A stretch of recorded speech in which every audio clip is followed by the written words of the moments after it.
News 46. Local coverage you can count on.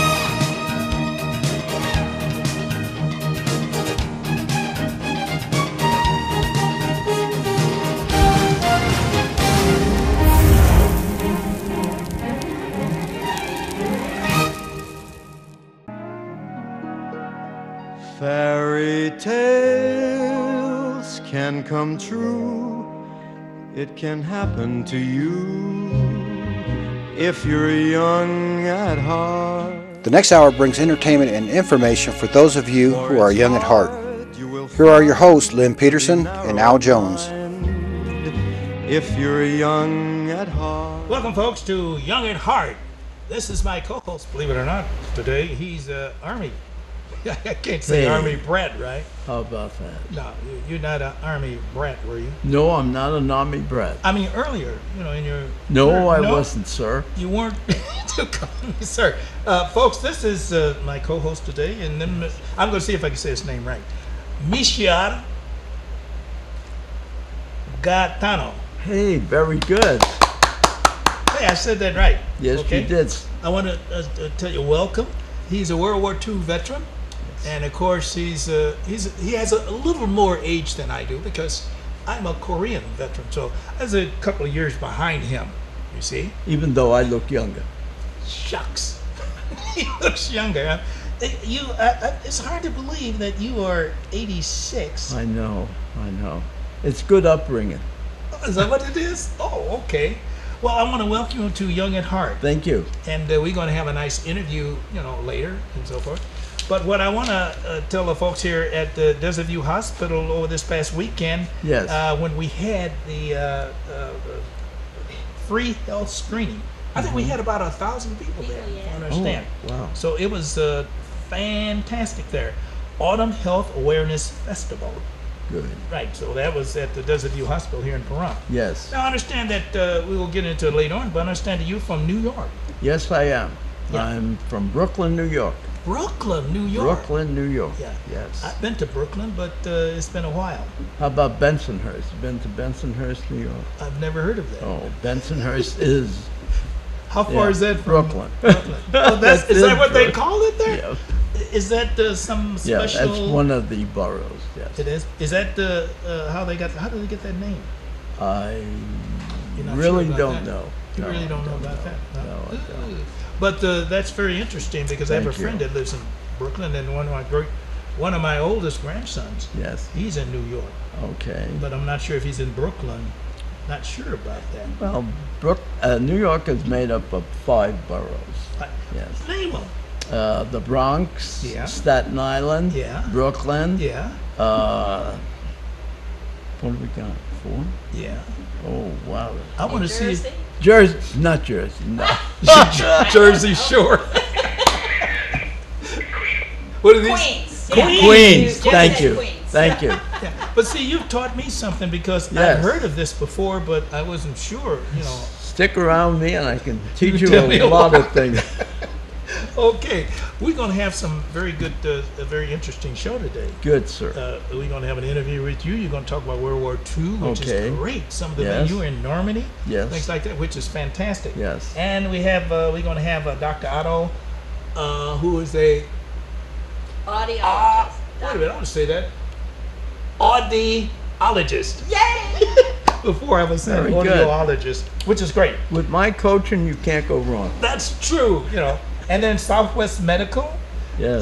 We're going to have that, and then we're going to talk about Safe Night, Halloween, and then we're also going to have Miss Philly Fativas. That's great. Fativas. I don't know. Precious care. Precious Care. We're going to talk about that. Oh, I How like about that. I like that precious care. Yeah, we're going to probably show you how to take care of yourself, even Oh, at this God juncture. bless. Others. God bless. How about that? How about it? How about that?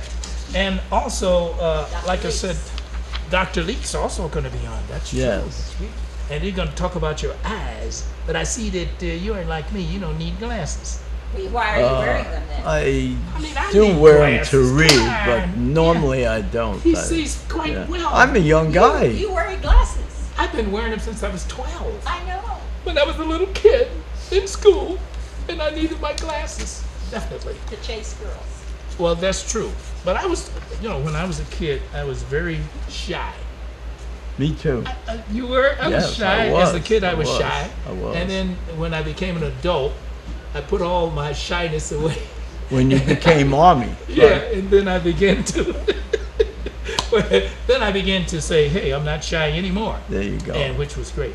You learned the facts of I life. learned the facts of life Oh, after I joined the Marine Corps. It took all that long time for me to get over my shyness. Well, It did. Where he said, I don't have anything to say about that, actually, But now, folks, stay tuned. You're watching Young at Heart. We shall return after these messages. Please Don't go do. away. Yes, don't go away. thank you. Welcome back to the show, folks. Young at Heart, and my guest is Philly Quitivas. Did I say that correct? Yes, sir. Oh, I don't always seem like to, I have to pause. Anyway, she's here with Precious, with, I'm going to say with. Precious Care. Precious Care. So, Philly, tell us about what is Precious Care all about? Okay, Precious Care is about taking care of people who cannot take care of themselves, both adults, 65 or under. And I have well-trained caregivers that go to the houses of these people. They are bonded. They are fully checked, both state and federal background. And right now we have about 20 employees right now and over 20 clients in the Valley and also in Las Vegas. We are here, this is our 4th year, and due to the demand of the business, we are still hiring and training caregivers. So far, we have good rapport in the community. We have clients that are with us since we started the business. And this is again our 4th year. And we are doing really, really good. Very good. And you introduce your 2 caregivers here, please. Okay, next to me is Miss Lou Komorowski. She's in charge of personnel. She sees to it that nobody's on drugs, everybody is online. And Eva, the administrator, is the one in charge of all the programs that each each senior will be entitled to. And she goes all her way to help these people get some grants or get approved by Medicaid. Oh, very good. Now I see I'm reading the brochure here, and it's talking about the services. So you might sort of talk about the services that you give here. Yes, we assist with the bathing, dressing, grooming, anything, personal care, housekeeping, shopping, cooking, and anything that is needed in the house. We also offer different programs that you may qualify for, like grants, wind waiver program, Division of Aging, Medicaid, and also private pay. So, we'll And accept Alzheimer's. Alzheimer's also? Yes, Alzheimer's. absolutely, yes. So in other words, if the kid here had Alzheimer's, I could receive care. Yes. Yeah. One of our specialty. Gee, thanks. Sid. You was laughing over there, patting me, trying to say, yeah, you get Alzheimer's, we'll help you care. I don't remember. I don't remember. Yeah. I didn't even know that this was available here in Pahrump. What I was thinking about, I thought it had to do with rooming. That's what I thought it had to do, but that's not. Now, how would one qualify for, this type of care? Well, like the Helping Hands, is the recipient has to be 60 or older with a medical condition, and it has to be someone else in the home, in the respite for the loved one taking care of the 65 or older person. And then the grant's available for $1,000. Anybody that has these requirements qualifies. The money is still available. We just have to fill out an application and submit it with 2 IDs, showing that the 2 people live under the same roof. Oh, so what about a person who maybe said one of the persons, maybe let's say they're married, but the one had passed away. I should say they were married and one passed away. Does that still, would you still, have services for those Yes, people? that will be covered under Medicaid or the Wind Waiver program. And then there's an assessment to be done. It's free to everybody. And we come out to the home and do the free assessment. And then we, at that point, decide what program that person may qualify for. So Wind Waiver or Division of Aging or any other program available out there. What, I was going to say... Yeah, we go ahead. also have private care. Okay. Private care, most of them, they call us how much, it will cost. So we kind of consider that, and we offer a very considerable charges, whatever is needed. What is the CHIPS program? CHIPS. When I hear CHIPS, thinking about that, stop laughing. That's the guy, Aaron Estrada, who's... It's a Oh, different Falls off CHIPS. his motorcycle, they'll take It's care a of it. different CHIPS. CHIPS program is it's for 65 or older, and sometimes when the person doesn't need assistance with the bathing, dressing, and grooming, you need assistance with just homemakers. Then there's a CHIP program that you qualify for that. There's a waiting time for that, but when it gets approved, it's really good for everybody out there. So it's just pretty much to do the housekeeping and the errands and all the stuff. Oh, errands, so you do errands and everything? Yes. And you do cooking? Yes. Well, now, when you talk about cooking, I mean, would it be the type of food that that person enjoyed or something like that? Or depends on whether or not he's under doctor's care and he can't have some. The reason why I'm bringing that up is because, say, a person who is diabetic and want to eat stuff they shouldn't eat. Okay. One of our training, actually, when I do train our caregiver, we do also on nutrition. Aside from personal care, when we say nutrition, is that once we go and arrive the house, they have already their diets. So we will follow strictly what is on their diet, because part of their health is make sure they eat proper food, what's required to them. Ooh, that's kind of good. Feely, I want to ask you, what made you decide to become involved in this? What made you decide to develop this? I have been told by my friend Russ long time ago, because of the 77 million baby boomers, he said, why don't you look into this business? And I was doing good in real estate before, you know how it was. Right. And so I didn't pay attention. But when now that business in real estate is down, I changed gear a little bit, and I found out that this is really a very good business. There's a lot of people that need our help. That's why I am into it today. Yeah. That's what I was wondering, because we have a lot of seniors here, and I imagine what is the percentage, about That's 70%. 70% seniors, and so they do need this care, and I don't think that we have this anywhere else here in town. I mean, I don't think anyone else does this in town. No, I don't think so. I doubt it very seriously. Now, what I like to ask, what about your location and then telephone number? Well, we are located at 2090 South Highway 160, and we have a toll-free number, which is 888-844-3359 or 727-2084. And any client who needs our services can call us, or anybody who wants a job, just drop by the office, fill up an application, and Lou and Eva will train them.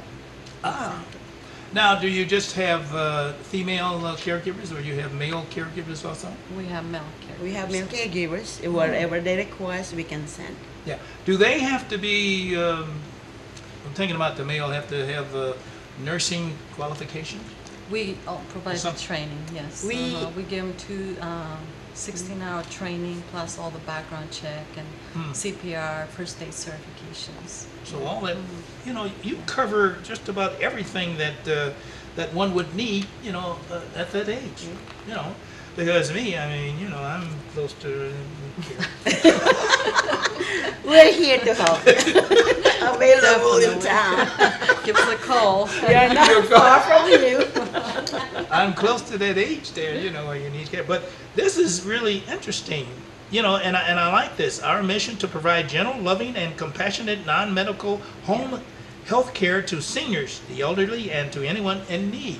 I think That's that's so right. great for them to live out their precious lives to the fullest extent as it's meant to be, with a significant degree of comfort, a respectable independence, and irrefutable dignity. I like these words. Absolutely. That's Yeah. what. So ambition. listen, I appreciate you ladies coming in and telling us all about this. Thank you And so- for having For us. having us. Thank That's you. right. So the telephone number once again that they can call? It's 888-844-3359 or 775-727-2084. Thank you very much for coming in. Thank Stay you. tuned, folks. You're watching Young at Heart. We shall return after these beautiful messages. Welcome back to the show, folks. My next guest, who is my co-host, of course, is Gaetano. Thank you. Did I say that right? Yes, Yay! you sure did. Right on. Denza. And I understand that you were in Normandy in Yes. World War II. I mean, you don't look like you were old enough to be, in World War II. That's true, but I've just taken good care of myself on the way up. I was very fortunate. I never smoked. And believe it or not, as a GI from way back then, I have never in my life had a glass of beer. I know this is hard to believe, sir, but I've never drank in my life. Yes, I'm a Sicilian. I do drink wine once in a while. Yay! But tell us something about Normandy there, because I know that's Normandy. interesting. Normandy was a very, very hard thing to do, even though I did land in Normandy 3 days after the initial invasion attack. To be there, and I had gone back there on my 65th anniversary, and doing so, it brought back many memories from the bus that I was taken there from England, and to step foot on Normandy brings tears to the eyes, because I remember how many GIs and the sand that I did bring home. This is the sand that so many GIs bled. This is sacred sand. It isn't just sand. This is sacred sand that I brought home and I've given to my family and to many, many friends of mine. And just to be there was an honor again, to revisit places. To live in Normandy, you had to pass the dunes. You lived in foxholes. Foxholes were about 3 feet deep.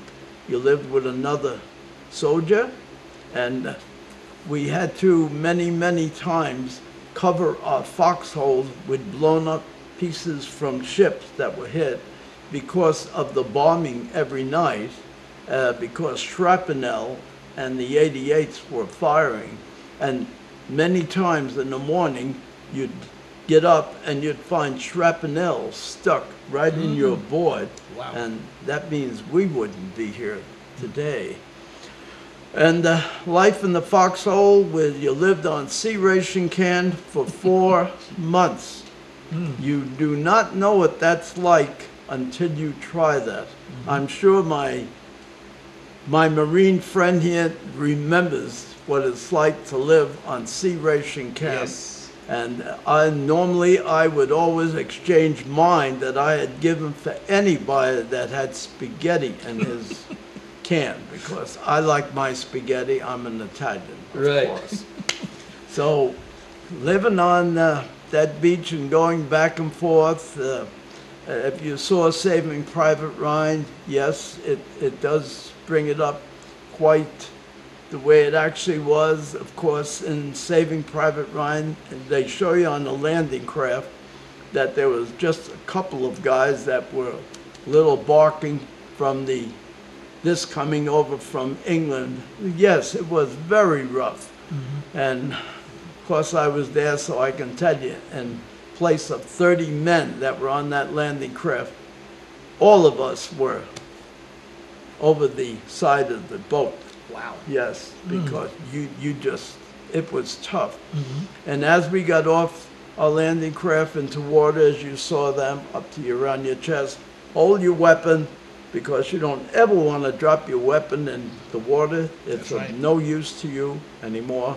Our sergeant, being we're feeling as we did, said, guys, as soon as you get to that beach, fall down and just crawl up there, because you're in no way that you could be walking. So just crawl up there and hold your weapon. Don't let your weapon go. It's very important to have.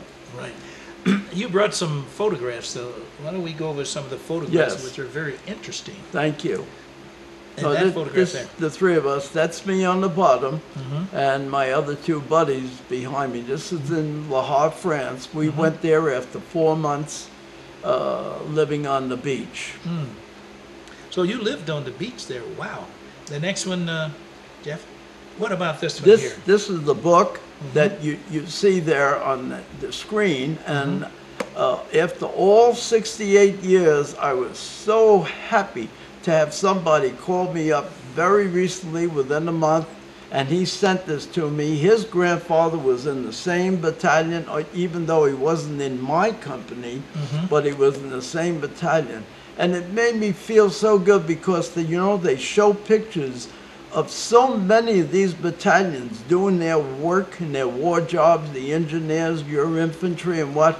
But this is the first time that someone took time to write about what we actually did. There's all stories in here, all about every one of the outfits, our names, and what have you in here. Wow. And this book is on sale, as you can see. It says the battalion soldiers. Yes, you'll find it in bookstores. Wow. Very good.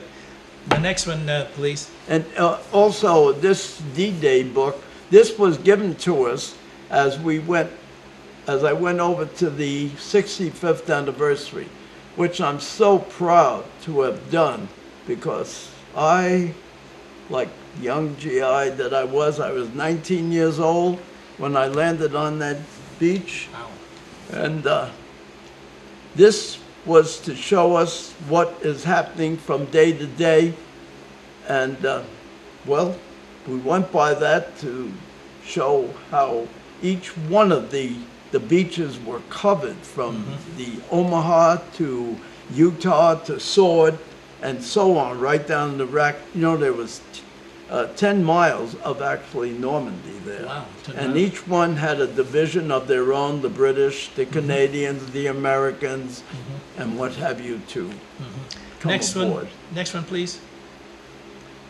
This was on my 65th anniversary. Wow. The one on the left, there were so many people in our bus, and with the unit monument behind us, it shows the different outfits that were there, and everybody who was on the bus, being I and two other fellows who were there at the same time. We're all, at that time, we're all now 86, but we were 84 then, and they all took turns, and they asked me to pose. The other one is where the Band of Brothers is on the right, and this is where they had to break through the German battalions that were holding them up, and those are names there of the many brave men of the Band of Brothers that got killed. Wow. The next one, is there another one? Oh, yeah. This is at the cemetery. There's the three of us. That's Spoonie, Fred, and myself. I was the little guy, but size didn't matter in those days. It's what you had to, within your heart, to go about, and to be in this cemetery, to think these are all the fellas that were there. It's in Normandy. This is at Normandy. Yeah, okay. This is Omaha, Normandy. Yes. Wow, that's fantastic. You've had quite an experience. Yes. And for 86 to still remember all of this. Yes, I do. I'm impressed. Well, I am impressed too. Talking about the condition I am, I've had in my talks, I talk all over Las Vegas, I'm very proud to do these things. Ever since a young boy who I came across, a young ROTC boy who I questioned, and I asked him, I said, what do you know about Normandy, son? And he says, nothing. And I said, yeah, that alone got me to get out here and talk, and that's the first time I've talked in years.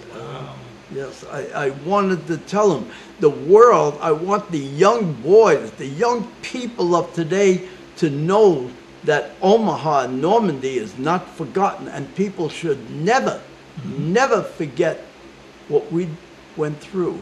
That's right. To free the world. You know, that's fantastic, your experience, and I appreciate you coming all the way from Las Vegas to talk to us about this. I appreciate My this. pleasure.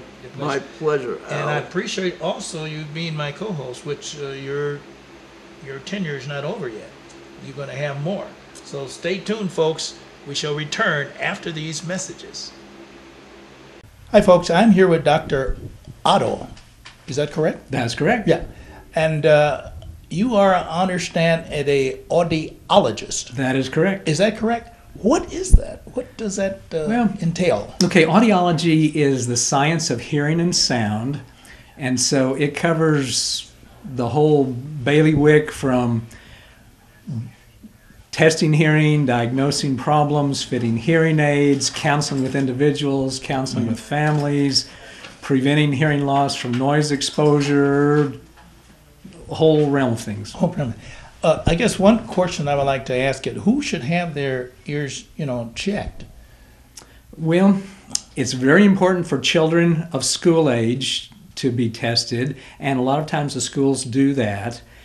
When we're in a high-risk profession, construction, firearms, military, that sort of stuff, those individuals usually need to have their hearing tested every year. If there's no problems, if somebody's not in a high-risk group, then every few years is fine. If there's a family history, if the spouse is concerned, then those are all signals that it's time to check things out. What happened to, I'm thinking about those kids who listen to loud music and, with boom boxes and things like that. Would their hearing go bad? How long would it take for that to happen?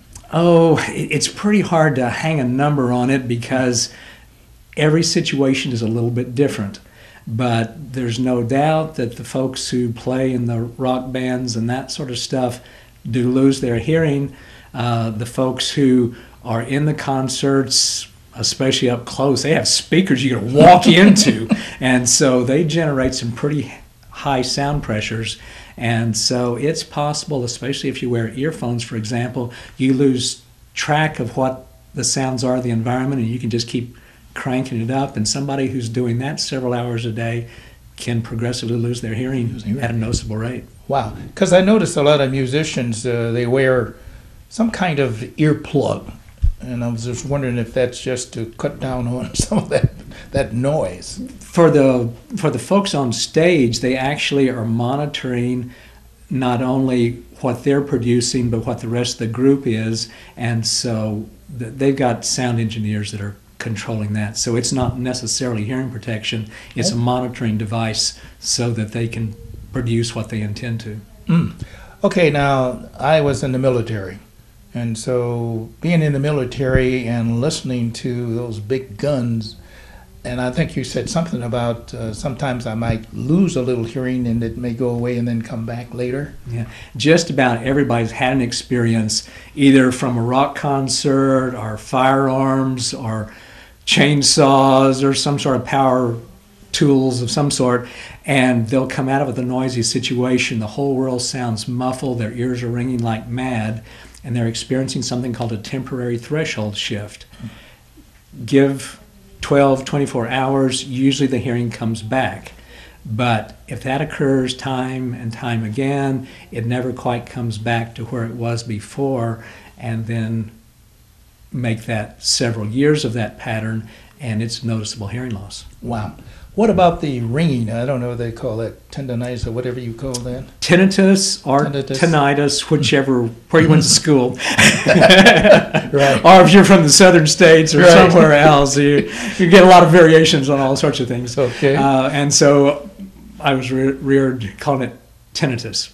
And so it's It's usually a signal that things are taking place in the auditory system. It doesn't necessarily mean there's a hearing loss, but almost everybody that I see who has a hearing loss says they do have ringing in their ears or buzzing or roaring or something like that. What is that? That ringing, I mean, what am I hearing? What am I listening to when I hear that? You're hearing nerve discharges of activity, and the brain's interpreting it as sound. And so if we've done damage to that nerve pathway, it causes events to be happening, and the brain's interpreting it as sound. So I have a problem with my brain. We don't hear with our ears, we hear with our brain.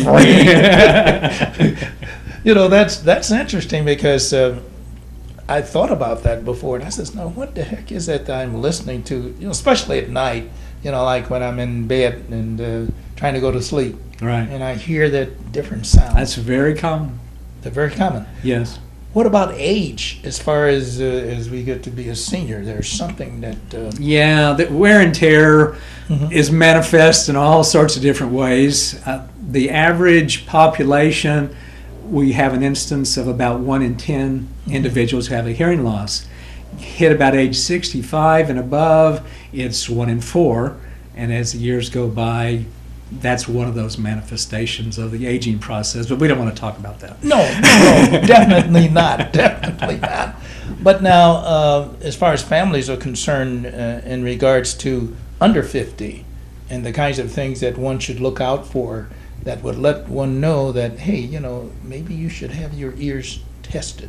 If there's a family history of hearing loss, then it's the type of thing that we ought to check out. If we've had an occupational history that includes the noise exposure, industrial noise, and that sort of thing, that's another good reason to at least have it screened. And we do that at our office at Pahrump Hearing Center. We do a free screening, takes about 5 minutes, and we don't charge for that. So that's a good way of just finding out where we stand.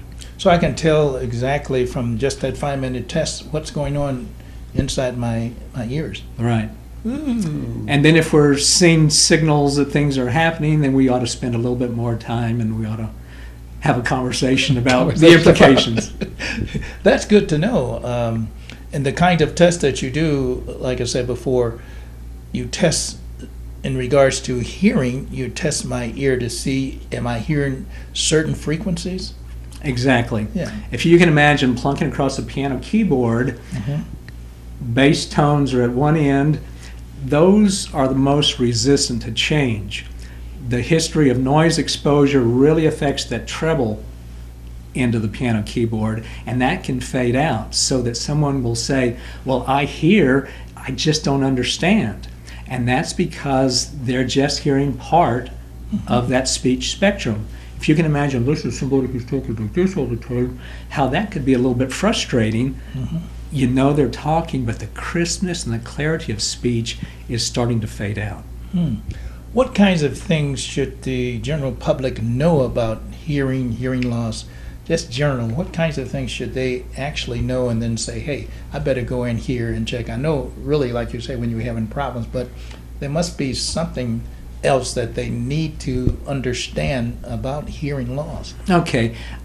I guess one of the oversimplifications in life is that you either hear or you don't hear. Well, that's like saying you either see or you're blind. Well, all of us who wear spectacles know there's all sorts of shades of gray in life, and it's the same way with hearing. Those high frequencies could fade out quite a bit, and we might not even be aware of it because we're hearing people, and maybe those younger generation twerps are mumbling a lot. Well, that's what it sounds like if the high frequencies are fading out. I know I've seen on TV that there's one person who had not heard anything for years, and then suddenly the hearing came back. Is that normal, or is that just something? That's very unique. Very unique? Right. It's probably some disease process that... So you could have a disease or something like that that would cause... Oh, absolutely. Right. Yeah, there's many, many diseases that hearing loss is just one of the manifestations of it. Wow. I never knew that. In fact, I'm being educated even more now as I mature. Now, you notice I didn't say get older, but as I mature, I'm finding out more and more about hearing loss and about what I, Big Al, should do about hearing loss. Well, great. Yeah. Well, the first step is the screening. But the thing that kind of moves us along is if we've had that embarrassing experience, we answered wrong, or we thought we understood what people were saying, and we tried bluffing. And if we bluff, we can really get ourselves into trouble.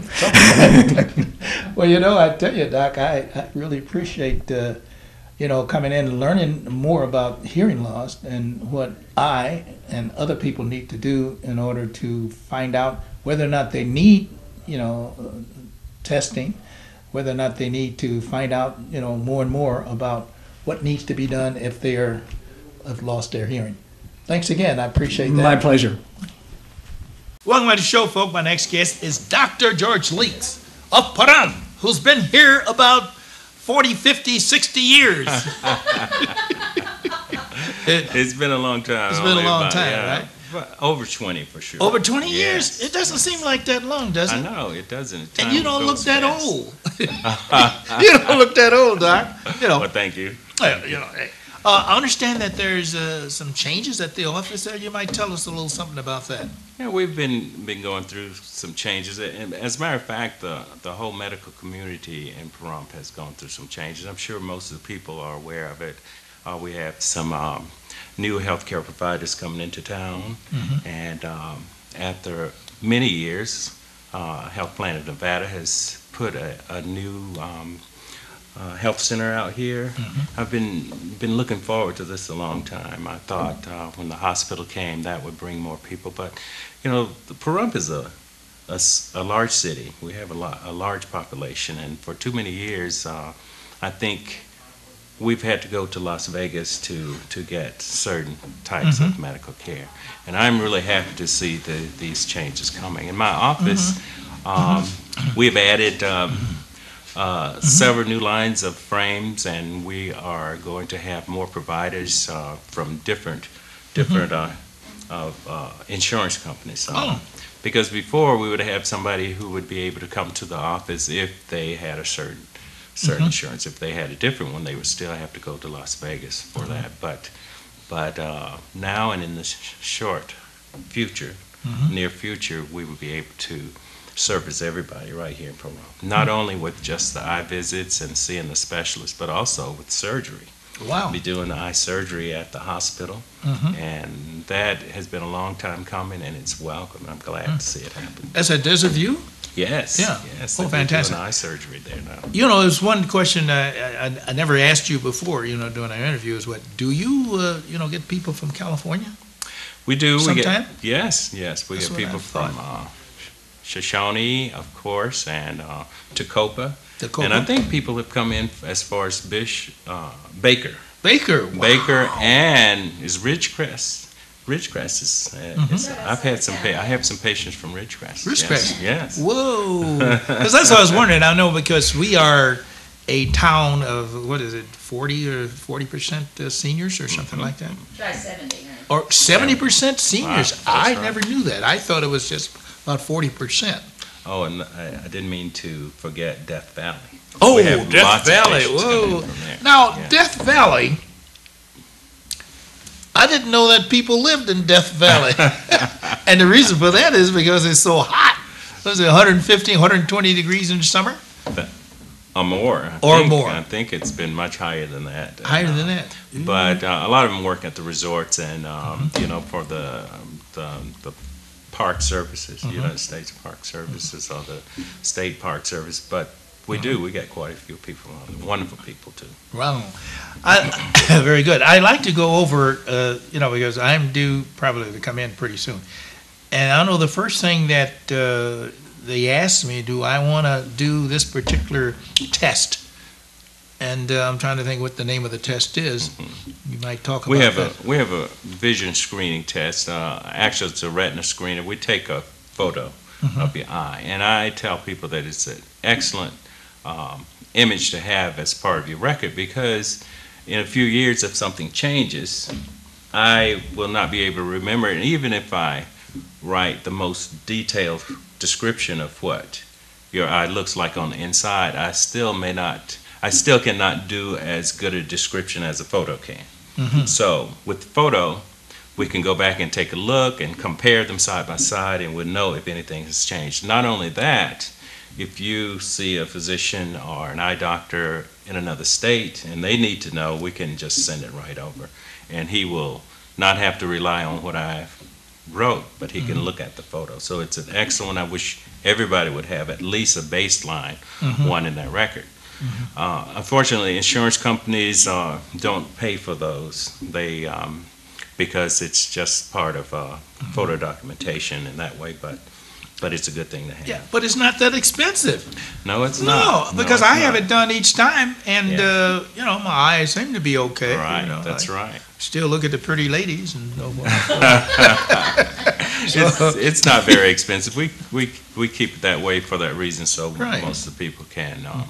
People who want it can do it, and I have I talk to people about it, and I ask them about. You know, it's kind of like I don't want to compare healthcare or vision care to it, but if you take your car in and they say, okay, you need to have the air filter changed, most people will do it Right. without any question.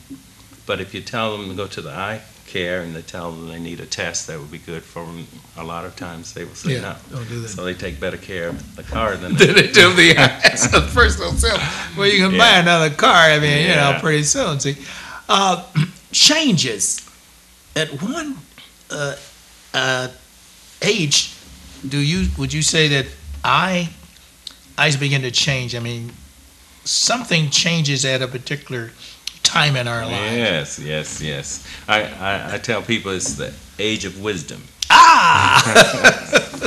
Most people will notice that in the late 30s and early to middle 40s, we call it presbyopia.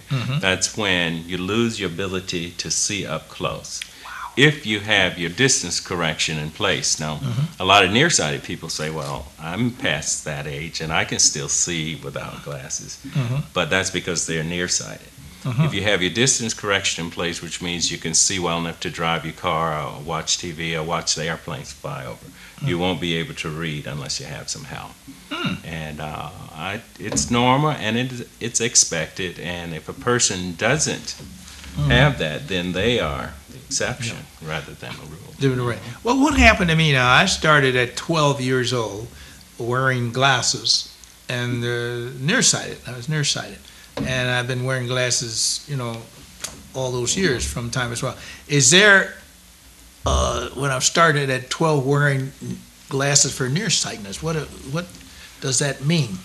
Well, actually, it's based on the actual length of the eye, from front to back, how long it is. Nearsighted people's eyes are a little bit longer than it needs to be for your particular refracting elements of the eye. So we have to put glasses up there to extend the range and make it go back to the retina. What I've seen is that most young children are born farsighted. Is that right? And as they grow older, they become less farsighted, and some of the fortunate ones will end up a perfect zero until 40. Or early until the early to middle 40s or late 30s, early to middle 40s. Right. But if a child is born with perfect vision, you know, zero, by the time they're 12 years old, like you, they'll probably be nearsighted. Because as the eye grows, the refracting elements can't reach the back. But most of the time, even if you are nearsighted and have to start wearing glasses, you will level off or stabilize at about mid to late teens. Yeah. Well, now that's what happened to me now. But as I've gotten older, you know, still my eyes are pretty good, and I haven't gotten into any of the other negative things as far as eyes are concerned. Excellent, because we talk about it every day in the office to different patients, the golden years. Many of the eye diseases and complications with the vision we see do occur as time passes. And it's just like with the rest of the body. But most of these can be prevented or stabilized, at least, so they don't get any worse, with with eye exam and proper treatment. So that's why I tell people, you know, even if you're seeing great, you really need to come in and have an eye exam just to make sure there's nothing going on that will affect your vision in the future. So that's what I've been doing, you know, and I can still, like you say, see pretty good. And I do come in, you know, often. But give us your address once again and your telephone number so people will know. Some of them forget. Excellent. Yes, we are located on Calvert Boulevard, 2120 East Calvert Boulevard, and the telephone number is 775-727-8300. And you know, I try to keep everything up to date, and it'd be great if people would stop by, not just for me, but for themselves. They need to come by because I hear it every day, you know. Loss of vision is a very devastating thing. Right. So, well, thanks again, Doc. Always glad to see you, and of course I'll be by. Thank and you. I know the holiday's coming for the cake and all that stuff. Oh, yes, yes. Stay tuned, Thank folks. you. We shall return after these messages. Don't go away. We have about 3 minutes to go, and there's one picture here I wanted to show. Yes. That you tell me, what is this? This is where we stayed. It's a mile up from the beach. This is Field Marshal Rommel's headquarters during the wartime. And we stayed there. We had all our breakfast and also our dinners there. Most of the lunches we had out on the road when he was taking us through a lot of places of where all the Battle of the Band of Brothers took place. And there was one picture. I'd like to show this one. Which one did you want? Is that because you looked so Well, young there? Yes, and this was taken at Portsmouth in England, and after they've taken this one, I was very fortunate to get this in the mail after being home 2 months from the 65th anniversary, and they told me that I would be in their museum for the rest of my life with my story and my picture. I was also interviewed in England, and the nice thing about this one, this young lady interviewed me, and I didn't know the publisher she was with, but she made me read her laptop the very next day, and she told me, Mr. Benza, you are now in the Encyclopedia Britannica. And that is also an honor too, Al. I'm so proud that I can't believe all this has happened. Whoa. This one here is a half track. This is with Spoonie. This is one of the half tracks we used during the wartime. I myself didn't use it because I was strictly on the beach going back and forth with the amphibious boats. Our job was just to unload and get those materials to the fighting forces behind us going there. So we did fine. Yes. Yeah, you know, you have such an interesting background there, and mine is not quite as interesting as yours, because when I hit the beach, let me tell you what I did. I was driving a gasoline truck, a 6x with 5-gallon cans of gasoline. Well, that's... Yeah, but let me finish here right quick. Let me tell you what I did. We hit the beach and they were shooting at us from the beach. They were shooting out now. Guess where I hid? Under the truck. Oh my God. I hid under the truck. I know that was stupid. Well, you're in the dangerous spot there too. Right. I was only 18, so you can understand. Me too, 18, 19 years old, yes. Listen, I want to thank you once again for being this, Al. and then I want to wish you a happy... know how happy I am to have come here and to have this done. Love it. Good. Thank you. All right. Okay, folks, have a nice week. Thank you for listening. Next time. Take care. Bye. Bye. Next week for another entertaining and informative hour of Young at Heart. Have a good day.